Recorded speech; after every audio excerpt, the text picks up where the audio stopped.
ના સ્લોગનો છે. આ આટલું બોલ્યા પછી આ બેમાંથી એકેય વ્યક્તિએ ખેડૂતની ખરેખર પીડા રાસાયણિક અને ઔદ્યોગિક પરિસ્થિતિ સામે ટકી રહેવા માટે ખેતીએ જે માંગે છે એ સંસાધનો આપણે પ્રોવાઈડ આ સરકાર કરે છે, એવી સગવડતાઓ પૂરી કરે છે.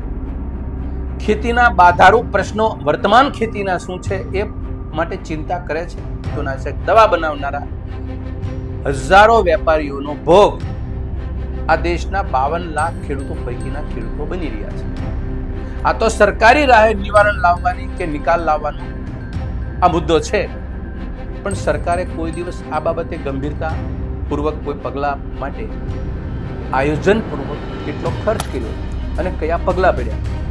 ભારતીય જનતા પાર્ટીની ગુજરાતની સરકારને આ સીધો સાદો સવાલ અમારો છે કે તમે અપીલ સિવાય કશું કરતા નથી. આજની તારીખે તમારે સરકારે એમ બોલવું પડે છે કે અમારે તમને રેગ્યુલર કોઈ પણ ક્રોપના ભાવ નથી મળતા એટલે એને ટેકો આપવો. ટેકો આપવો એટલે એને સહાય કરી, એટલે તમે ટેકાના ભાવ જાહેર કર્યા. ખેડૂતોને તમે વીમો નથી આપતા. એટલે આપતકાલીન પરિસ્થિતિની અંદર ખેતી નિષ્ફળ જાય તો ખેડૂતો બરબાદ થઈ જાય, સહાય તરીકે તમે ટુકડો ફેંકો એમ ફેંકો છો, એ પણ 52 લાખ ખેડૂતોને ધ્યાનમાં લઈ નહીં. આ મેં વાત કરી તમારી રેગ્યુલર ખેતી પણ માઇનસમાં જાય છે, તો પ્રાકૃતિક ખેતી કરનાર ખેડૂતને તો 40% ઉત્પાદન ઓછું આવ્યું તો 40%નું ભરણું તમે કરવાના છો, અને તમારી લાપરવાહીથી ખેડૂતના પરિઘમાં તમામ પ્રશ્નો ખેતીને સોંપી દીધા. તો બમણી આવક થઈ કે પ્રશ્નો બમણા થયા, એને ખર્ચ બમણા થયા. ખેડૂત પોતે આત્મહત્યા કરતો થઈ ગયો, પણ તમને 2022 ને બદલે 26 થયું. તમે એ સંશોધન ન કરી શક્યા કે અમે ક્યાં ભૂલ ખાધી હતી 2016માં બોલવામાં કે 22 સુધી પણ ખેડૂતોની આવક તો બમણી ન થઈ. વડાપ્રધાન નરેન્દ્ર મોદી ગુજરાતમાં હતા. સુરતમાં જ 1800 કરોડ રૂપિયાના પ્રકલ્પોનું ઉદ્ઘાટન થયું. પણ વાત ખેડૂતોની કરીએ તો વડાપ્રધાન નરેન્દ્ર મોદીએ કહ્યું હતું કે 2022 સુધી ખેડૂતોની આવક બમણી થઈ જશે.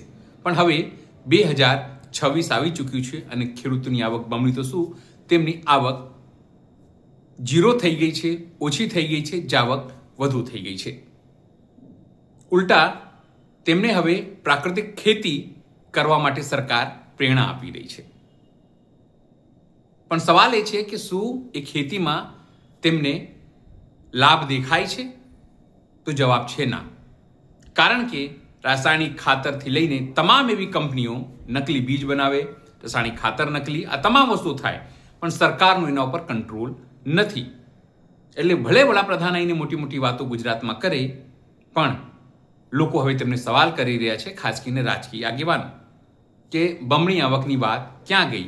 શું સરકાર સાચી દિશામાં કામ કરી રહી છે કે માત્ર દેખાડવા માટે, કે માત્ર માસ્ટર સ્ટ્રોક અને માત્ર તમામ એવી બાબતો માટે જે માત્ર દેખાડવા માટે હોય, જેનાથી કોઈ નિષ્કર્ષ ના નીકળે?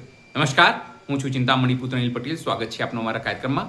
આવો સાંભળીએ રાજકીય આગેવાન એટલે કોંગ્રેસના નેતા મનહર પટેલ આ અંગે વિસ્તારમાં શું કહી રહ્યા છે.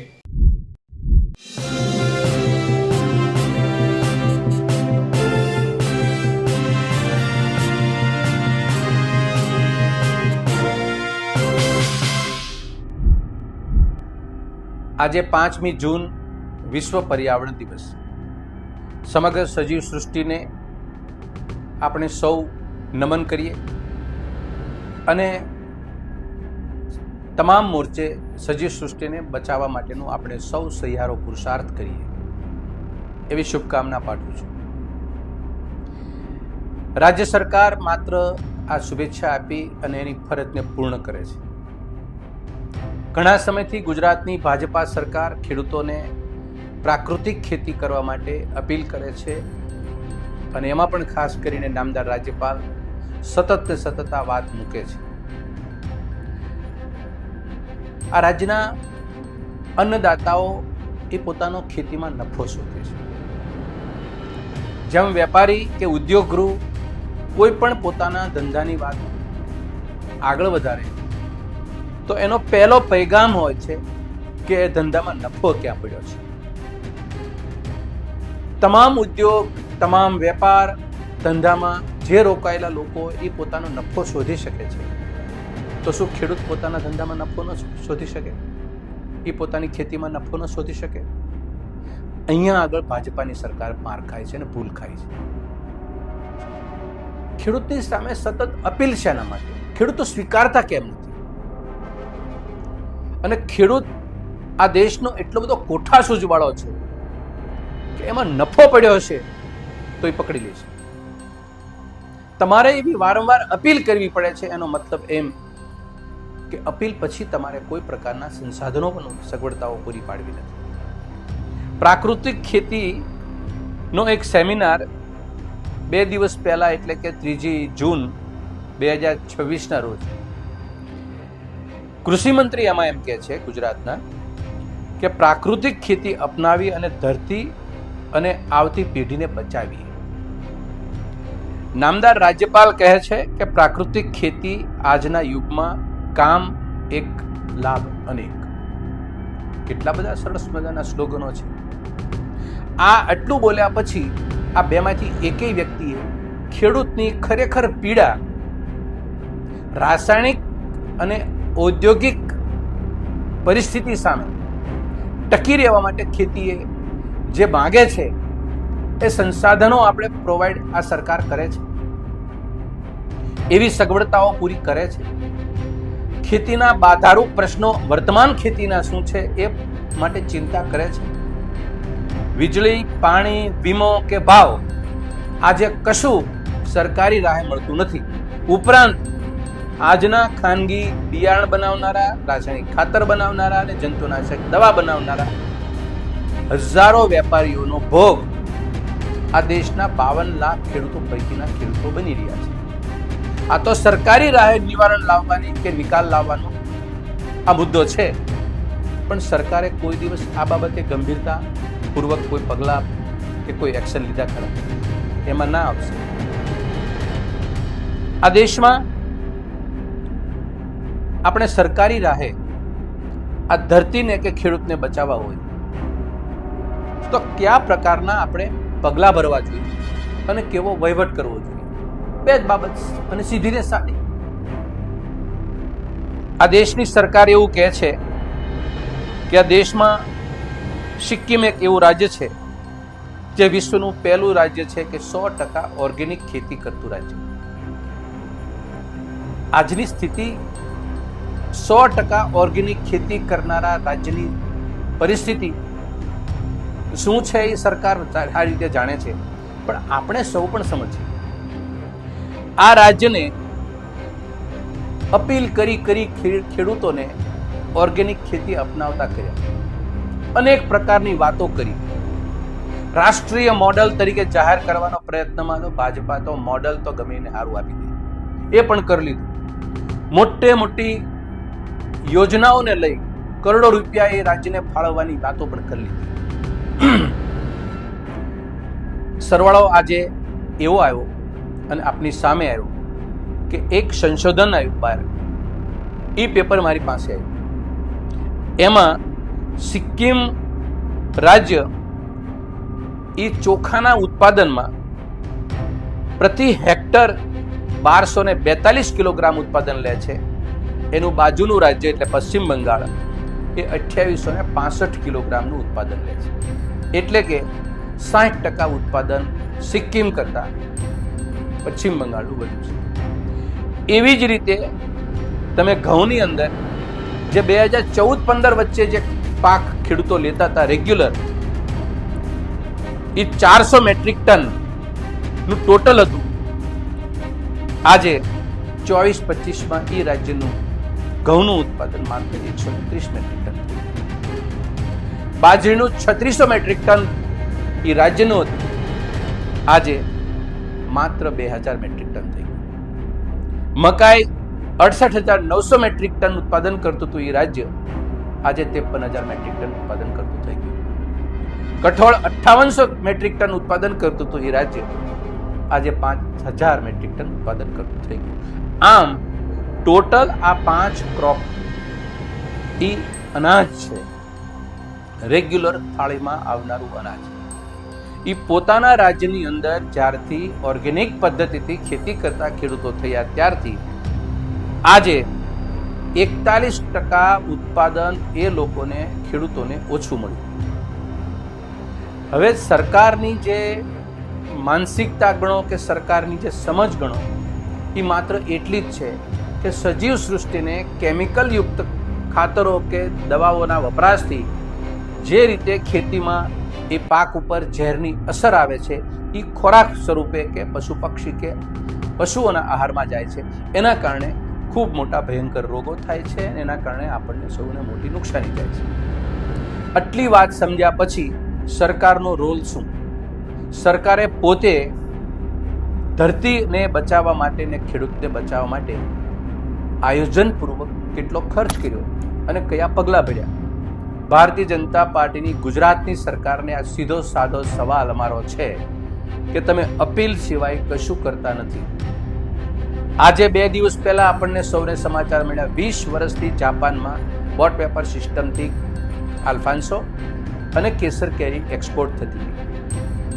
જાપાનીઝ લોકોએ અભ્યાસ કર્યો, ગુજરાત કે દેશમાં આવ્યા અને એ લોકોએ તારણ કાઢી અને સાયન્ટિફિકલી બેઝ ઉપર એને રીઝન બતાવ્યું કે તમારી કેરીની અંદર વધુ પડતા કેમિકલ અને જંતુનાશક દવાના વપરાશથી આ ઝેર ભરેલી કેરી છે, અમે ન ખાઈ શકીએ. હિન્દુસ્તાન ખાય તો ખાવા જોઈએ. આ તમારા એગ્રીકલ્ચર સિનેરીઓ ઉપર, તમારા વહીવટ ઉપર આ એક તમાચો છે. જે દેશની અંદર એગ્રીકલ્ચર અને ખેતી પ્રધાન દેશ હોય એ દેશની કોઈ પણ ઉત્પાદન એ વિદેશી ધરતી ઉપરથી પાછું આવે કે ન સ્વીકારે અને કોઈ કારણ બતાવે કે તમારી ખેતી ઔદ્યોગિક પરિસ્થિતિમાં ખેતી કરતા કરતા તમે એ પણ ભૂલી ગયા કે તમે લોકોને ઝેરનું ઉત્પાદન કરીને ઝેર થાળીમાં મોકલી રહ્યા છો. સરકારની કોઈ આ બાબતમાં આ દિશામાં કોઈ પ્રકારના કાર્યક્રમો કરવાની કોઈ માનસિકતા નથી, માત્ર અપીલ. એના કરતા એક બીજી વાત કરું, ખેડૂતોની વર્તમાન ખેતી જે છે, આજની તારીખે તમારે સરકારે એમ બોલવું પડે છે કે અમારે તમને રેગ્યુલર કોઈ પણ ક્રોપના ભાવ નથી મળતા એટલે એને ટેકો આપવો. ટેકો આપવો એટલે કે એને સહાય કરવી, એટલે તમે ટેકાના ભાવ જાહેર કર્યા.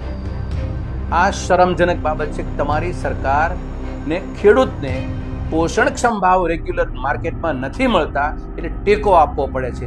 એ ટેકો આપવો પડે છે એ તમે ઐતિહાસિક ઢોલ તમે ટીપો છો. ટેકો એ તમારી સરકારની સંપૂર્ણ નિષ્ફળતાના ભાગે ટેકો આપો, મદદ કરી કરો તમે. એટલે મદદ કરવી એનો મતલબ એમ કે તમારું તંત્ર એવી ખોટી જગ્યાએ કામ કરી રહ્યું છે કે ખેડૂતને પોતાનો પોષણક્ષમ ભાવ નથી મળતા. એનું મુખ્ય કારણ છે કે તમારી લાપરવાહી ને તમારી નીતિ.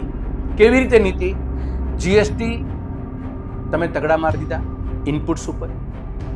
ખેડૂત ખાનગી વેપારીઓથી જે આર્થિક નુકસાન ભોગવે છે તે વેપારીઓને કંટ્રોલ કરી શકતા નથી. આ બીજી બાબત. ખેડૂત માગે ત્યારે એને રાસાયણિક ખાતર કે કોઈ પણ પ્રકારની સવલત જે ઇનપુટ છે એ સમયે મળતું નથી. આ બીજી બાબત.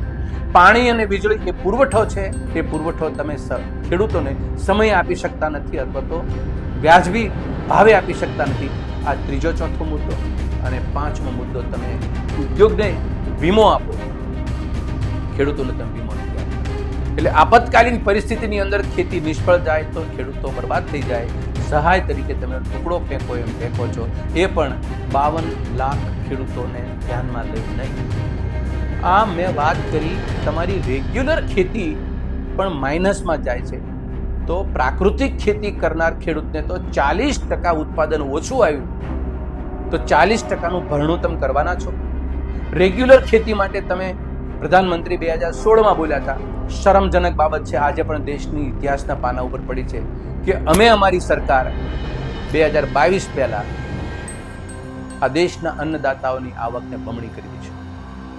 સાહેબ, ખર્ચા બમણા થયા, પ્રશ્નો બમણા થયા, મુસીબત બમણી થઈ અને તમારી લાપરવાહીથી ખેડૂતના પરિઘમાં તમામ પ્રશ્નો ખેતીને સોંપી દીધા.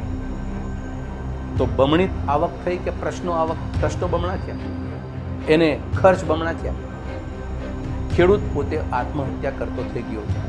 પણ તમને 2022ને બદલે 26 થયું. તમે એ સંશોધન ન કરી શક્યા કે અમે ક્યાં ભૂલ ખાધી હતી 2016માં બોલવામાં કે 22 સુધી પણ ખેડૂતોની આવક તો બમણી ન થઈ, પણ 26માં પણ બમણી ન થઈ. એટલે સરવાળે પ્રાકૃતિક ખેતી બાબતનો મારો આ જે અભ્યાસ અન્નદાતાઓને, સરકારી તંત્રને અને સરકારને કહેવા માગું છું, ખેડૂતોને તમે કોઈ પણ અપીલ કરો છો, એ અપીલ માત્રથી ખેડૂતો કોઈ પણ વસ્તુ તમારી સ્વીકારશે નહીં, કારણ કે તમારી મનસા એટલી મેલી છે અને તમારા વહીવટ એટલા વિરુદ્ધ દિશાના છે. ખેડૂતોની વિરુદ્ધ દિશાના વહીવટ છે. દાખલા તરીકે આ રાજ્યની અંદર 1800 મેટ્રિક ટન પેસ્ટિસાઇડ ઉત્પાદન થાય છે. એ પણ ચાઇનાથી આવતું કેમિકલ, નબળું, હલકું અને સસ્તું, એનાથી પેસ્ટિસાઇડ બને છે. જંતુનાશક છે દવા, એના ફેક્ટરી અત્યારે ધમધોકાર ચાલે છે. પોલ્યુશન કંટ્રોલ બોર્ડની વિપરીત દિશામાં કામ કરે છે. એવું ઉત્પાદન થાય છે, એને તમે કંટ્રોલ નથી કરી શકતા, એને બંધ કરાવી શકતા નથી. એક બાજુ તમારું પેસ્ટિસાઇડનું ઉત્પાદન ચાલુ છે, બીજી બાજુ ખેડૂતોને તમે એમ કહો છો પ્રાકૃતિક ખેતી તમે અપનાવો. આ બે વિરુદ્ધ દિશાની બાબત છે. અને શરમજનક બાબત તો એ છે કે આ રાજ્યની સૌથી મોટી પેસ્ટિસાઇડ દવા, જંતુનાશક દવા બનાવનારી કંપની એટલે યુનાઇટેડ ફોસ્ફરસ લિમિટેડ 2019ની અંદર ભારત સરકારે ઝેર ઓકીને તમારું ઝેર આપવાનું, ઉત્પાદન કરવાનું, તગડા નફા લેવાના અને એમાંથી ચૂંટણી ફંડ લેવાનું, એના બદલામાં એને પદ્મ વિભૂષણ નામનો ખિતાબ આપે છે પાર્લામેન્ટ, ભારત સરકાર. એટલે આ બે દિશા ખેડૂતોએ સમજવાની જરૂર છે કે ખેડૂત સામે માનસિકતા જે સરકારની છે એ રેગ્યુલર ખેતી પણ નફાકારક નથી, તો 40% ઉત્પાદન ઓછું આપનારી પ્રાકૃતિક ખેતીનું વળતર કઈ દિશામાંથી ખેડૂતને આપી શકશે. આ હિસાબ સરકાર અમને આપે તો ખેડૂતોની ખેતી, પ્રાકૃતિક ખેતી અપનાવવા માટે પણ ખેડૂતો ખૂબ તૈયાર થાય. ટૂંકમાં મારી વાત છે કે ઉદ્યોગકારો અને વેપારીઓ પોતાના ધંધામાં નફો શોધે છે, એને બધા અધિકાર છે. ખેડૂતોને પોતાની ખેતીમાં નફો શોધવાનો અધિકાર કેમ નહીં? એને તમે પ્રાકૃતિક ખેતી તરફ વાળી અને તમે એને ઉપયોગી થવા માટે થઈને, આ પ્રશ્નના નિવારણ માટે થઈને તમે યોગ્ય ઉકેલ કેમ આપતા નથી? આ પ્રશ્ન નીચે ખેતી, તમારી પ્રાકૃતિક ખેતી માટે સતત તમારે અપીલ કરવી પડે છે. જે ખરેખર નફો દેખાતો હતો ખેડૂતો એને સ્વીકારી લીધો. સરકારને મારે વિનંતી છે, 41%નો ઉત્પાદનનો ઘટાડો પ્રાકૃતિક ખેતીમાં થાય છે, એનો જવાબ આપે. નંબર 2, રાસાયણિક ખાતરને જે હલકા કેમિકલથી બનેલી જંતુનાશક દવાના ફેક્ટરી ચાલે છે એ તાળા મારવાનું કામ કરે. નંબર 4, રાસાયણિક ખાતરની બદલીમાં એને ઉત્તમ ઉપયોગ કરવા માટે બીજું એનો વિકલ્પ આપે. અને નંબર 5, પાણી, વીજળી અને જે કંઈ સામગ્રી એને ખેડૂતને ખેતીમાં જોઈએ છે એ તમામ વસ્તુ છે એ કરમુક્ત અને વ્યાજબી ભાવે મળે તો ખેતી ખર્ચ ઘટે, અને ખેતી ખર્ચ ઘટશે તો ખેડૂતને ખેતી પોતાની પોસાશે કે નફાકારક બનશે. આભાર.